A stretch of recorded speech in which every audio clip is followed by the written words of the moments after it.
नमस्कार मंडळी, काय म्हणता बाकी? विसरले तर नाही ना तुमच्या भावाला? But Gendu, who are you? व्हिडिओमध्ये आपण बोलणार आहे एका घोड गैरसमजाबद्दल. आजकालच्या कवड्या जवानी फुटलेल्या 16 ते 18 वर्षाच्या मिशा नसलेल्या मर्दांना काय माहित आयफोन आणि स्पोर्ट बाईक पाहताच काय ऑर्गॅझम येतं.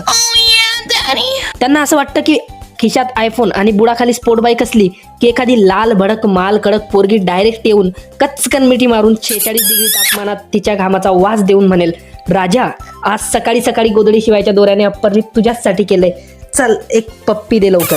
कोणत्या तरी मोठ्या नेत्याने म्हटलं होतं, मी त्याचं नाव नाही सांगणार कारण ते मलाही नाही माहित, की मेरे देश का हर नागरिक स्मार्टफोन चलाएगा. आणि भेंचोद लोकांनी ते जास्तच मनावर घेतलं. कचरावाला आयफोन घेऊन फिरतोय भेंडी. त्यांना पाहून स्वतःची लाज वाटते. मोदीजींनी 5 किलो राशन फुकट केलं.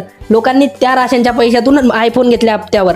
काहींनी बापाची रिक्षा गहाण ठेवून Mumbai passing second third hand sport bike घेतली.